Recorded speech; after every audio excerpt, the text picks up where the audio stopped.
English में be के साथ कभी भी फर्स्ट फॉर्म नहीं आ सकती। या तो वो आईएनजी फॉर्म होगी प्रेजेंट कंटिन्यूअस, पास्ट या फ्यूचर कंटिन्यूअस को दिखाने के लिए एक्टिव वॉइस में, या फिर थर्ड फॉर्म होगी either is, am, are, was, were किसी के भी साथ पैसिव वॉइस दिखाने के लिए। और या फिर इन्फिनेटिव आ सकते हैं, कमांड या फिर कोई ऐसी चीज जो अपकमिंग फ्यूचर में होने वाली है या पास्ट में होने वाली थी बट नहीं हो पाई, ऐसी चीजों को डिफाइन भी कर सकते हैं। आप फ्रेश फॉर्म V1 बी के साथ इस्तेमाल नहीं कर सकते।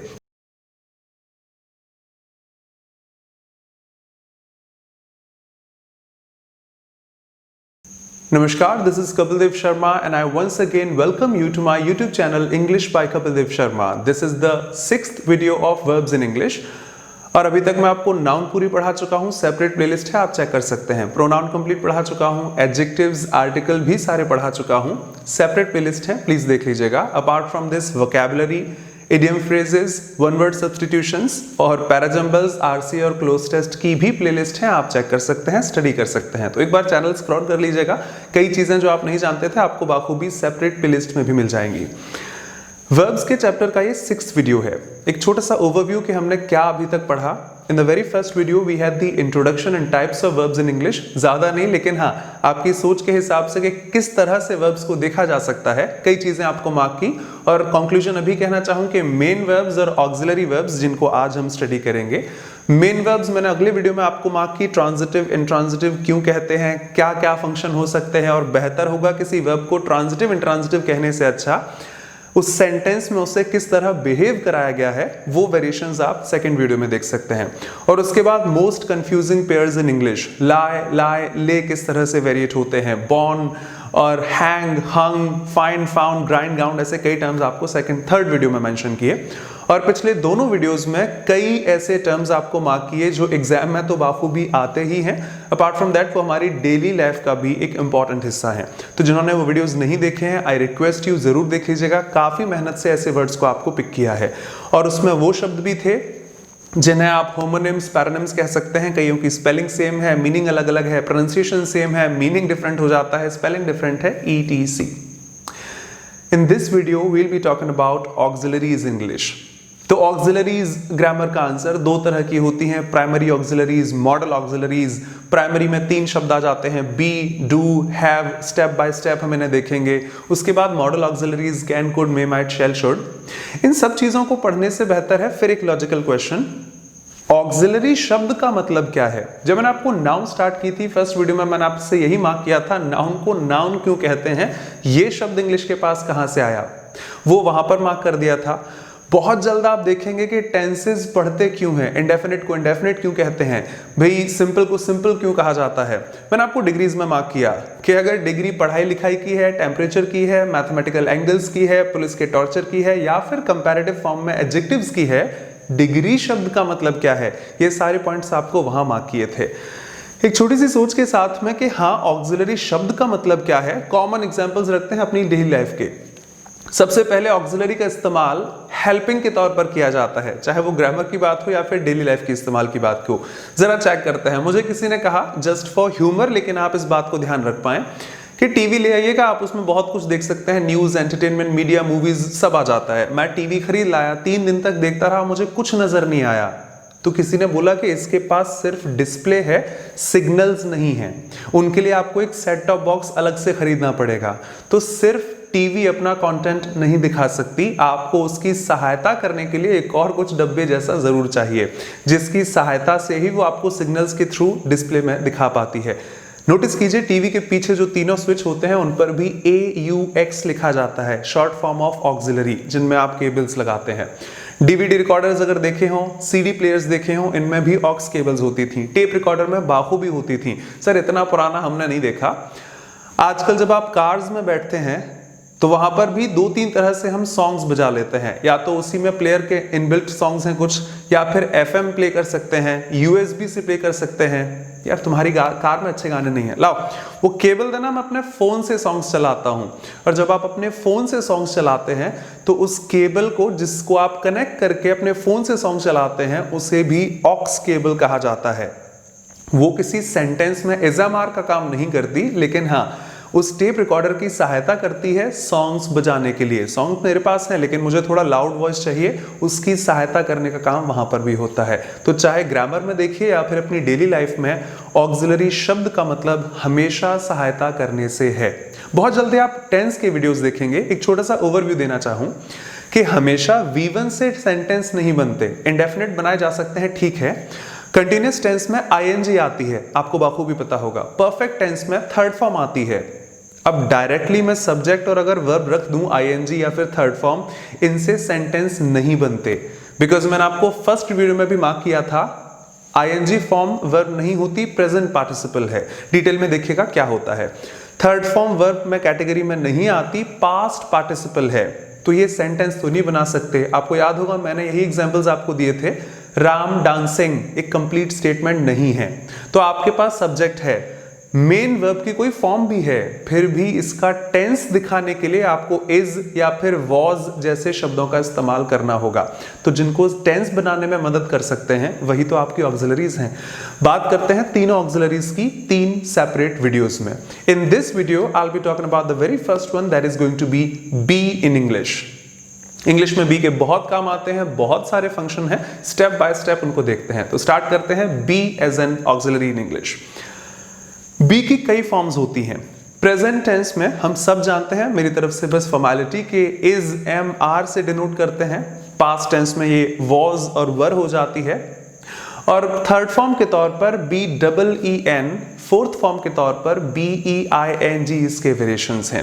मैं भी लिख दूंगा, आप वहां से भी नोट कर सकते हैं, इतना हम जानते होंगे। Is am are present tense में, इज सिंगुलर्स के लिए, आर प्लूरल के लिए और एम मेरे खुद के लिए, I am in general. Past में वॉज और वर हो जाती है। और third form been, fourth form हमेशा आईएनजी को डिनोट करती है, तो B E I N G being बन जाती है। अब ये कहां कहां पर इस्तेमाल होती है? टेंस बनाने के लिए, पैसिव बनाने के लिए, एम्फेसिस के लिए, कहां कहां कैसे इस्तेमाल की जा सकती है, ये आप सारे स्टेटमेंट से देखिए। तो स्टेप बाय स्टेप आप देखिए uses of be in English as a primary auxiliary. लेकिन हाँ, एडवांस फ्रैक्शन हर वीडियो के लास्ट में जरूर रहता है, तो आप जरूर देखेंगे कि इनको प्राइमरी ऑक्सिलरी क्यों कहा जाता है। जैसे may, might, can, could, shall, should को मॉडल ऑक्सिलरीज कहते हैं, इनको प्राइमरी ऑक्सिलरीज कहते हैं। ऑक्सिलरी मतलब सहायता करना, प्राइमरी मतलब जिसकी वैल्यू सबसे ज्यादा है। तो अभी सिर्फ एक लाइन बोल देता हूं, लास्ट तक आप देखेंगे इसी वीडियो में कि इज एम आर ना सिर्फ हमेशा हेल्पिंग वर्ब का काम करती हैं, मेन वर्ब का भी काम कर सकती हैं। हाँ, आपने सही सुना, इज इंग्लिश में किसी सेंटेंस में हेल्पिंग वर्ब हो सकती है, वो तो बचपन से रटा है। इज इंग्लिश में मेन वर्ब भी होती है। कहां कैसे इस्तेमाल होती है, एग्जाम्पल से देखिए।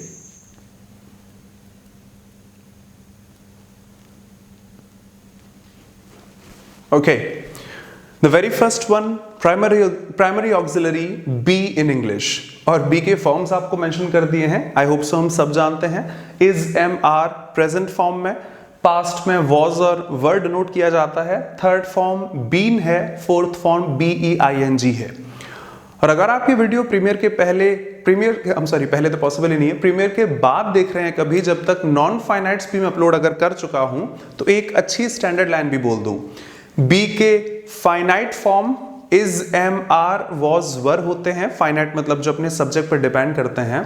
और नॉन फाइनाइट्स जिनको सब्जेक्ट से फर्क नहीं पड़ता, इंडिपेंडेंट ऑफ देम, बी खुद first form, B E I N G fourth form और B W N past participle या फिर थर्ड फॉर्म कही जा सकती है। ये इनके नॉन फाइनाइट्स वेरिएशंस हैं। तो चाहे जैसे देख लीजिए, सिंप्लिसिटी यहां से है, डिटेल आप स्टेप बाय स्टेप देखते रहेंगे।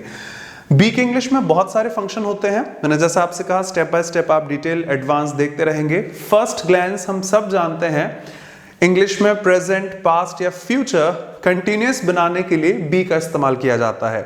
तो एक लाइन हम सब जानते हैं, शी इज डांस्ड नहीं कहा जाता, आई एम संग नहीं कहा जाता, I am singing, she is dancing. Base formulation, the very first glance of the use of primary auxiliary be in English is to make tenses. सबसे पहले आप इससे tense बनाते हैं। She is dancing, simplicity I think so.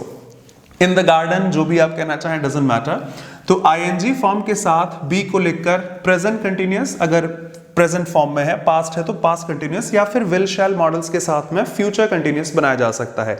तो first function continuous tense बनाने के लिए इंग्लिश में बी ही इस्तेमाल की जाती है, फॉलोड बाय प्रेजेंट पार्टिसिपल या फिर वर्ब की आईएनजी फॉर्म। तो she is dancing obviously present continuous है।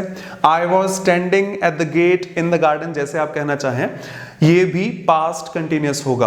बी के साथ इंग्लिश में वर्ब की ING form present participle tense बनाने का काम करता है। तो फर्स्ट फंक्शन तो है कि इंग्लिश में बी के साथ आईएनजी प्लेस करके या बी की कोई भी फॉर्म आप जब लिखना चाहेंगे टेंस बनाने का काम करते हैं। आधा लिखा है, आधा थोड़ी देर से आप उसमें ऐड करेंगे।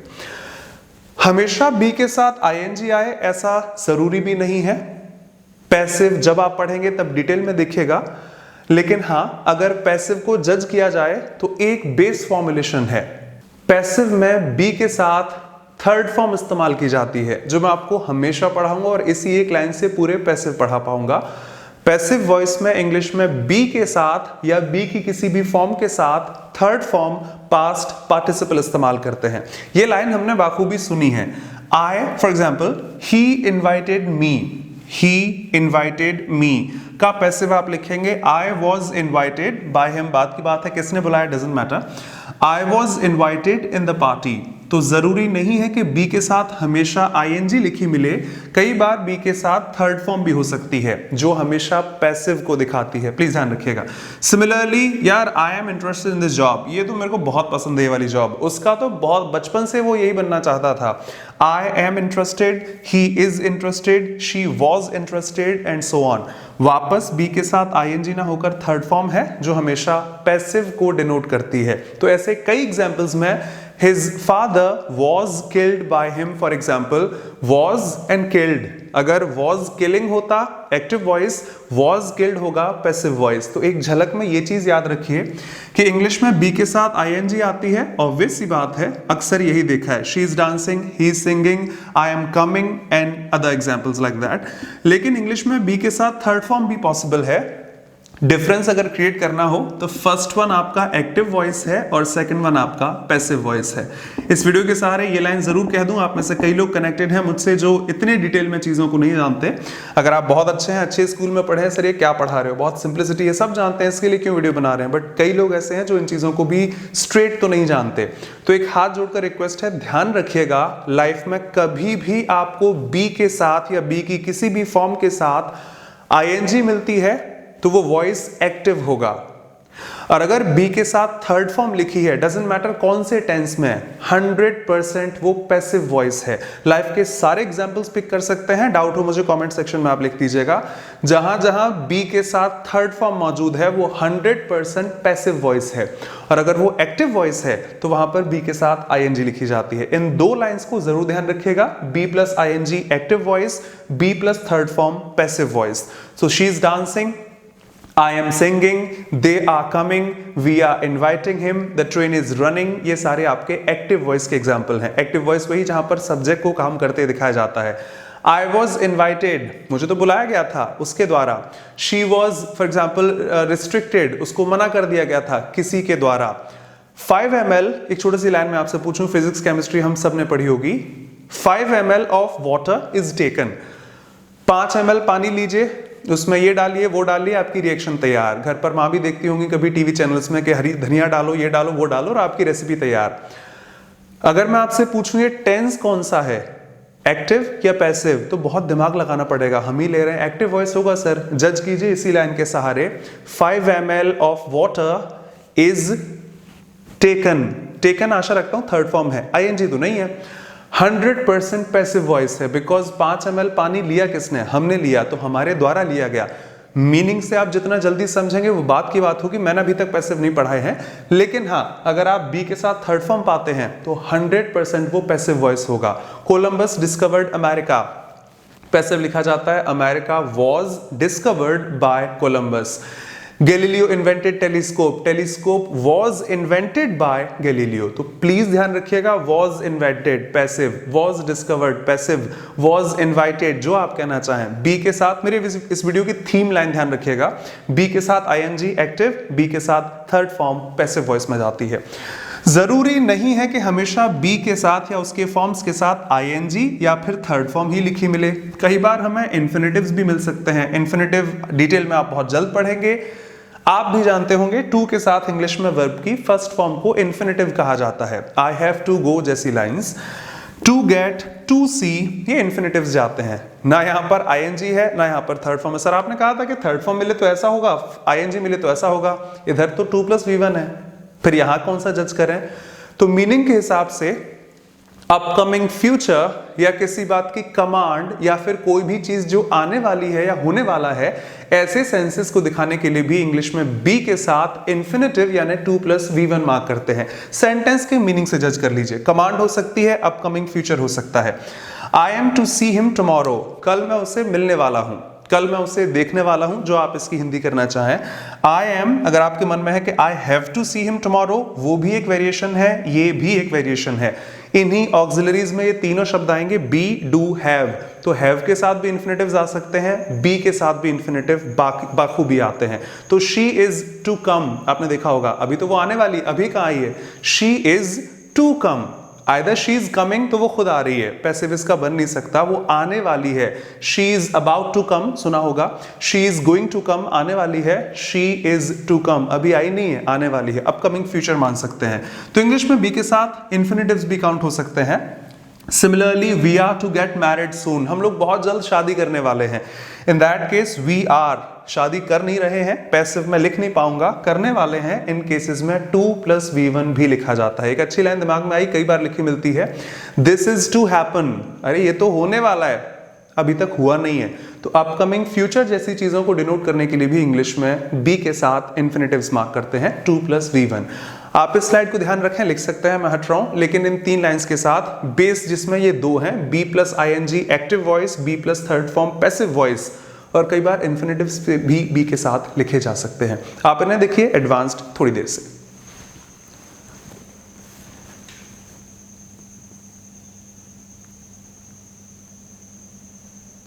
जरा इन एग्जाम्पल्स को देखिए।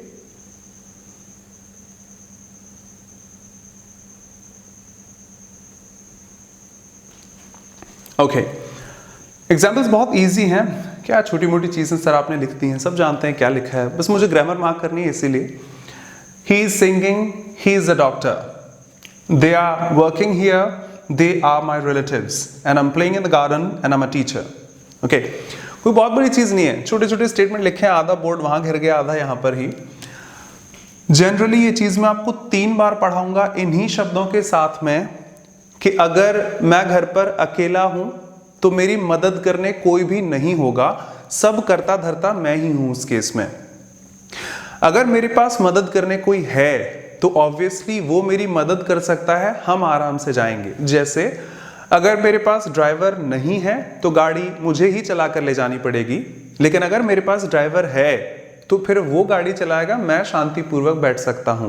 The same happens with auxiliaries in English, primary auxiliaries, be, do, have. तीनों वीडियोस में आपको यही कहानी सुनाऊंगा कि अगर आपके पास ड्राइवर है, अगर आपके पास कुली है, तो ऑब्वियसली उसका फंक्शन है, वो काम कर देगा, तो वो हेल्पिंग वर्ब है, कुली, ड्राइवर, ईटीसी फॉर एग्जाम्पल। अगर आपके पास कोई नहीं है तो सामान भी आपको उठाना होगा, कपड़े भी आपको धोने होंगे, गाड़ी भी आप ही को चलानी पड़ेगी, उस केस में सब करता धरता आप हैं। जरा इन वर्ड्स को यहां पर अप्लाई करते हैं।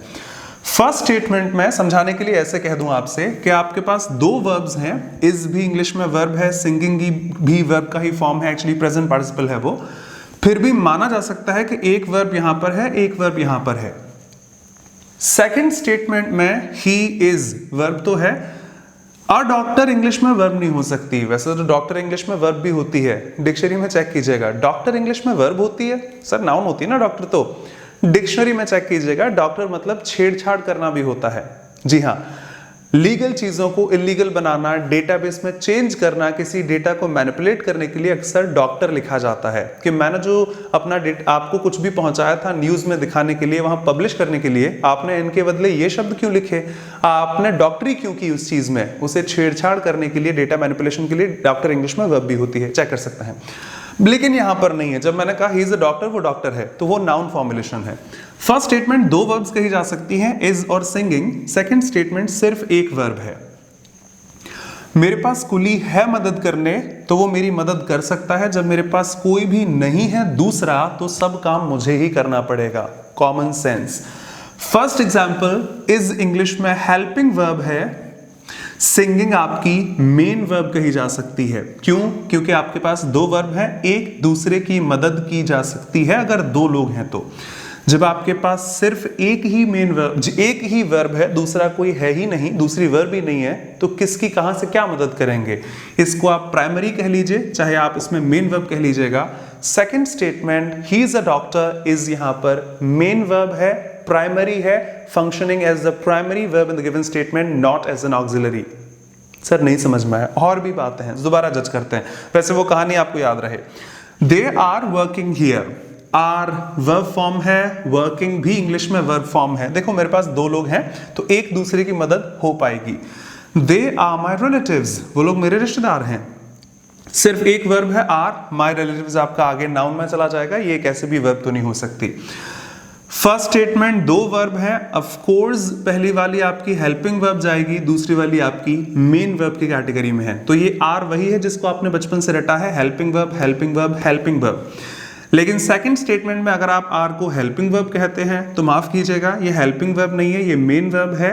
स्पेसिफिकली ये प्राइमरी है, ये ऑक्सिलरी है। हेल्पिंग वर्ब, मेन वर्ब, क्योंकि किसी दूसरे की मदद में कर नहीं सकता, दूसरा है ही नहीं, दूसरी वर्ब ही नहीं उस स्टेटमेंट में। सिमिलरली व्हेन यू से I am playing in the garden, छोटे मोटे एग्जाम्पल लिखें जिसमें आपको ग्रामर देखने की जरूरत ना पड़े, मीनिंग की जरूरत ना पड़े। एम वर्ब है, प्लेइंग वर्ब है, या पास्ट में भी कर सकते हैं, ऐसा नहीं कि सारे आपने सर प्रेजेंट के लिख दीजिए, वॉज किसी को भी मान लीजिएगा। Second statement I am a teacher, am playing दो वर्ब है, सेम कहानी, पहले वाले में हेल्पिंग वर्ब है, दूसरी मेन वर्ब है। लेकिन अगर आप इस स्टेटमेंट में एम को हेल्पिंग वर्ब कहते हैं तो माफ कीजिएगा, ये आपकी मेन वर्ब है, बिकॉज इसी वर्ब की वजह से आपका सेंटेंस बना है। हेल्प करने के लिए कोई दूसरी आईएनजी या फिर थर्ड फॉर्म है ही नहीं। तो सेकंड स्टेटमेंट एम जो आपकी वर्ब है वही मेन वर्ब है, 100% मैं सही बोल रहा हूं, वही प्राइमरी है अगर ग्रामेटिकल वर्ड्स में देखा जाए। सर आप कैसे कह सकते हैं इस बात को इस तरह, वैसे वैसे कुछ और शब्दों में देखूं तो आप इस तरह जज कर सकते हैं इन वर्ड्स को। टेंसेस बहुत जल्द आप देखेंगे, आशा रखता हूं इतना तो पता होगा कि कंटिन्यूअस टेंस में बी प्लस आईएनजी आती है। मैंने अभी भी लिखा she is dancing, continuous tense है, और बिना आईएनजी के कंटिन्यूअस नहीं बनते। एक ओवरव्यू मार्क करूं जल्दी से, 12 में से 6 टेंसेस में आईएनजी आती है। 6 कौन कौन से? Present continuous, past continuous, future continuous, और एक और perfect continuous, present, past perfect continuous, future perfect continuous. She is dancing, she was dancing, she will be dancing, she has been dancing, she had been dancing, और she will have been dancing. इन सब में ING आती है। मैंने बहुत जल्दी बोल दिया लेकिन समझाने के पर्पज से। क्या इस स्टेटमेंट में आईएनजी है? ऑफ कोर्स यहां पर आईएनजी है, तो इन 6 में से होगा। अब अगर has been, have been ING वाली है तो वो परफेक्ट कंटीन्यूअस में चला जाएगा, और इजएमआर के साथ है तो कंटीन्यूअस में चला जाएगा। तो फर्स्ट स्टेटमेंट तीनों सीक्वेंसेस का प्रेजेंट कंटीन्यूअस है, या पास्ट कंटीन्यूअस या फिर फ्यूचर कंटीन्यूअस। अगर मैं लिखता हूं he is a doctor, if I say they are my relatives, if I say I am a teacher, हमेशा इजएमआर से कंटीन्यूअस बनता है, तो माफ कीजिएगा ये स्टेटमेंट कंटीन्यूअस में है, ये कंटीन्यूअस में नहीं है। कहां पर है मैं जज कर लूंगा, लेकिन ये कंटीन्यूअस में नहीं है। क्यों? इसमें आईएनजी नहीं है। हाँ मैं सही कह रहा हूं, जिसमें आईएनजी नहीं है वो 12 में से 6 टेंस हो ही नहीं सकते। जिसमें आईएनजी नहीं है वो कंटीन्यूअस नहीं हो सकता। अब बचे मेरे पास 6 टेंसेस, या तो ये परफेक्ट टेंस होगा या फिर इंडेफिनिट होगा। परफेक्ट टेंस में हैज हैव के वेरिएशंस के साथ थर्ड फॉर्म आती है। I have done, she has invited, ना तो इसमें हैज है ना इसमें थर्ड फॉर्म है। थर्ड फॉर्म तो बिल्कुल नहीं है, तो ये परफेक्ट भी नहीं हो सकता। बचे 3 ऑप्शन, प्रेजेंट, पास्ट या फ्यूचर, इंडेफिनिट या फिर सिंपल। फ्यूचर में विल शैल आता है, वो है नहीं। प्रेजेंट पास्ट मेरे सामने है, दिस इज प्रेजेंट इंडेफिनिट। हाँ, व्हेन यू से she is singing, present continuous. लेकिन व्हेन यू से या शी ही एक ही बात है। ही is a doctor, in this case this is present indefinite ना कि कंटीन्यूअस, जबकि फर्स्ट वाला कंटीन्यूअस टेंस में है। ध्यान से आप खुद चेक कर सकते हैं। When you say they are working here, ING form है बी के साथ में, ऑफ कोर्स कंटीन्यूअस टेंस में चला जाएगा, but when you say they are my relatives 100% this is going to be your indefinite tense. ना इसमें आईएनजी है, ना थर्ड फॉर्म है, ना हैज हैव है, एक ही ऑप्शन बचता है। I am playing in the garden is am are ING के साथ है, ऑफ कोर्स कंटीन्यूअस में जाएगा, लेकिन when I say I am a teacher, इस केस में ना कोई आईएनजी, ना हैज हैव, ना थर्ड फॉर्म है, this is going to be indefinite tense in English. अब हाँ, एम लिखा है तो प्रेजेंट डेफिनिट, वॉज लिखा होगा तो पास्ट इंडेफिनिट भी पॉसिबल है। ऑकवर्ड लगा बट माफ कीजिएगा, आशा रखता हूं आप ट्रस्ट करते हैं, सबके मुझे कमेंट्स वही हैं तो मैं गलत भी नहीं पढ़ाऊंगा आपको। इन वेरिएशंस के बाद इन्हें प्राइमरी ऑक्सिलरी कहा जाता है। ऑक्सिलरी जब ये सहायता करें, प्राइमरी जब ये खुद मेन वर्ब की तरह बिहेव करते हैं। Auxiliary, primary, auxiliary, primary. आप इस स्लाइड को लिखिए, कुछ और एडवांस देखते हैं।